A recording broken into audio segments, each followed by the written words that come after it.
Praise the Lord friends. Sabbath school 18 फरवरी 2024 का हम आज अध्ययन करेंगे और इस पाठ में हम सीखेंगे परमेश्वर की शिक्षाओं का सावधानी पूर्वक अध्ययन। किस तरीके से हमें परमेश्वर की जो आज्ञाएं हैं, उनकी जो शिक्षाएं हैं, उनका हमें बड़े सावधानी पूर्वक अध्ययन करने की ज़रूरत है। भजन संहिता अध्याय 119 और उसकी 1 से 16 में लिखा है, क्या ही धन्य है वे जो चाल के खरे हैं और यहोवा की व्यवस्था पर चलते हैं, और क्या ही धन्य है वे जो उसकी चितौनियों को मानते हैं और पूर्ण मन से उसके पास आते हैं। फिर वे कुटिलता का काम नहीं करते, वे उसके मार्गों में चलते हैं। तूने अपने उपदेश इसीलिए दिए हैं कि वे यत्न से माने जाएं। परमेश्वर ने जो आज्ञाएं दी हैं वो इसीलिए दी हैं कि हम उनको बहुत ही यत्न से, बहुत ही मन से हम उनको माने। और फिर यहाँ पे लिखा है, भला होता कि तेरी विधियों को मानने के लिए मेरी चाल चलन दृढ़ हो जाए, तब मैं तेरी सब आज्ञाओं की ओर चित्त लगाए रहूँगा और मेरी आशा ना टूटेगी। जब मैं तेरे धर्म में नियमों को सीखूंगा, तब तेरा धन्यवाद सीधे मन से करूँगा। मैं तेरी विधियों को मानूंगा, मुझे पूरी रीति से ना तज।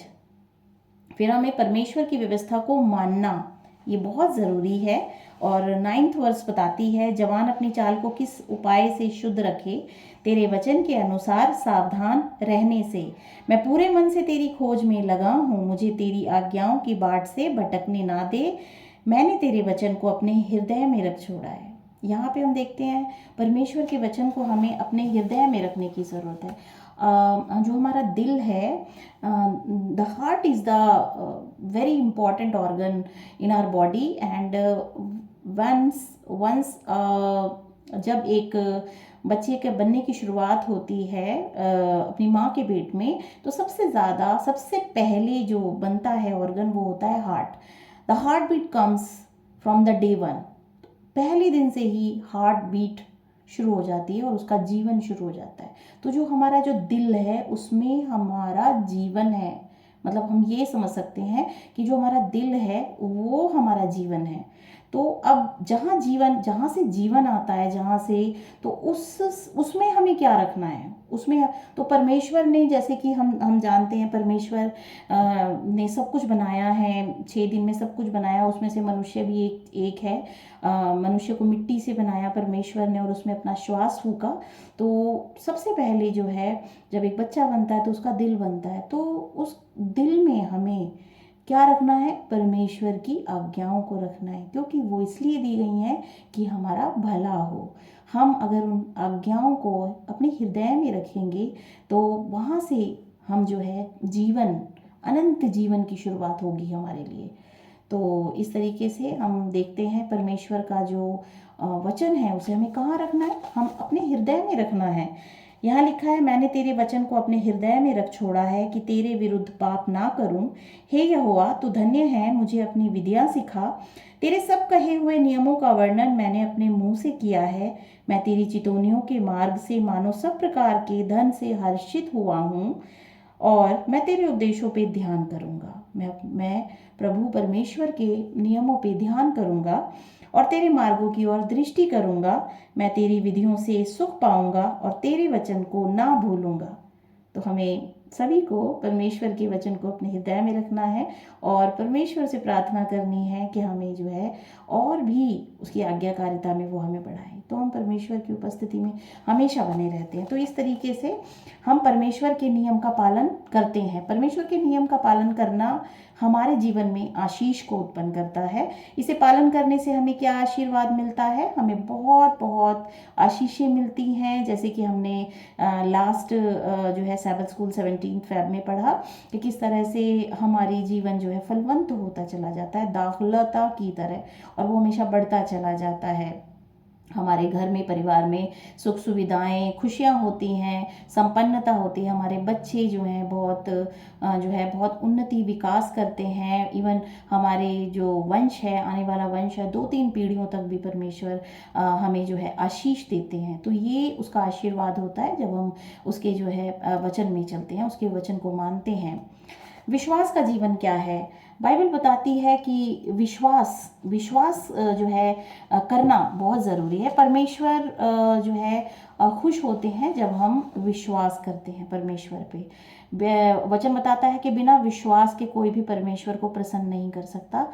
तो हमें विश्वास करना चाहिए कि परमेश्वर है, और परमेश्वर के ऊपर हमें हमारा पूरा विश्वास होना चाहिए, क्योंकि वो विश्वास योग्य परमेश्वर है। उसने बहुत ही प्रेम से इस सृष्टि की रचना की है, मनुष्य को बनाया है, और सब कुछ अच्छा ही करता है वो हमारे जीवन में, जो हमारे लिए भलाई उत्पन्न करता है। तो परमेश्वर में हमारा विश्वास होना चाहिए। परमेश्वर पे विश्वास का जीवन हमें जीना चाहिए। विश्वास का जीवन हमारे शेष जीवन के लिए परमेश्वर के साथ यात्रा पर जाने के समान है। इस यात्रा में हम परमेश्वर के नियम का पालन करेंगे। हम बहुत सारी यात्राएं करते हैं, और उनके साथ हम यात्रा करना चाहते हैं जिनसे हम प्रसन्न होते हैं, जो हमारे प्रिय होते हैं। लेकिन हमें आज का पाठ क्या बताता है कि हमें परमेश्वर के साथ जो है यात्रा करनी है। हमारा जीवन ऐसा होना चाहिए कि परमेश्वर का के साथ हम यात्रा कर रहे हैं, और परमेश्वर की बातों से हम प्रसन्न हो रहे हैं। परमेश्वर के साथ हम अपने भावनाओं को शेयर कर रहे हैं, जीवन को शेयर कर रहे हैं, और हर एक दिन परमेश्वर के ऊपर हम निर्भर हैं। हमें परमेश्वर के ऊपर निर्भर होकर अपनी ज़िंदगी को जीना चाहिए। भजन संहिता 119 की एक पहली वर्ष बताती है, क्या ही धन्य है वे जो चाल के खरे हैं और यहोवा की व्यवस्था पर चलते हैं। वो लोग जो परमेश्वर की व्यवस्था पे चलते हैं और चाल के खरे होते हैं, सच्चे होते हैं, वो धन्य होते हैं, वो ब्लेस होते हैं। उसका प्रेम उस प्रकाश के समान है। उसका प्रेम उस प्रकाश के समान है जो उसके साथ हमारी यात्रा के दौरान हम पर चमकता है। परमेश्वर की आशीष यही है कि उसका प्रकाश प्रकाश मतलब अंधेरा, अंधेरे में अगर हम चलते रहेंगे तो गिर जाएंगे, पाप में गिर जाएंगे। लेकिन परमेश्वर के प्रकाश में जब हम चलते रहते हैं तो हम जो है रोशनी में चलते रहते हैं। तो जो उसका जो प्रेम है वो हमें पकड़ के रखता है, वो गिरने नहीं देता है हमें। परमेश्वर का प्रेम बहुत अनमोल है, वो हमारी हिफाजत करता है, हमारे साथ रहता है। परमेश्वर की पवित्र आत्मा हमेशा हमारा मार्गदर्शन करती है। इस तरीके से परमेश्वर के साथ हमें यात्रा करनी है, और उसका प्रकाश हमेशा हमारे ऊपर चमकता रहता है। भजन संहिता 89 उसकी 15 वर्स बताती है, क्या ही धन्य है वह समाज जो आनंद के ललकार को पहचानता है। हे यहोवा, वे लोग तेरे मुख के प्रकाश में चलते हैं। जिस प्रकाश की बात हमने कही, परमेश्वर का प्रेम में चलते हैं, परमेश्वर के आशीषों में चलते हैं, परमेश्वर के आज्ञाकारिता में चलते हैं। हम पूरे मन से परमेश्वर की सेवा और आज्ञा पालन करने का भी वादा करते हैं। वो व्यक्ति हमेशा परमेश्वर के साथ एक वादे में रहता है, वो कभी भी परमेश्वर के विरोध में कार्य नहीं करता है, उसकी आज्ञाकारिता में जीना उसको अच्छा लगता है। भजन संहिता 119 की पहली और दूसरी वर्ष जैसे कि मैंने पढ़ा अभी, इसमें पहली वर्ष बताती है, क्या ही धन्य है वे जो चाल के खरे हैं और यहोवा की व्यवस्था पे चलते हैं। और उसकी दूसरी वर्ष बताती है, क्या ही धन्य है वे जो उसकी चितौनियों को मानते हैं और पूर्ण मन से उसके पास आते हैं। परमेश्वर की आज्ञाकारिता को जो मानते हैं वो हमेशा उसके अपने पूर्ण मन से परमेश्वर के पास आते हैं। परमेश्वर की शिक्षाएं बहुत अनमोल हैं, उनमें हमें जीना चाहिए। फिर आगे जो 10वीं वर्ष है वो बताती है, मैं पूरे मन से तेरी खोज में लगा हूँ, मुझे तेरी आज्ञाओं की बाट से भटकने ना दे। हमें निरंतर जो है परमेश्वर की खोज में लगना है, उसको खोजना है। और मनुष्य का जीवन आशीषित हो जाता है जब वो उसकी खोज में उसको खोजता रहता है, नित्य उसको खोजता है। तो हे मेरे मन, मैं पूरे मन से तेरी खोज में लगा हूँ, मुझे तेरी आज्ञाओं की बाट से भटकने ना दे।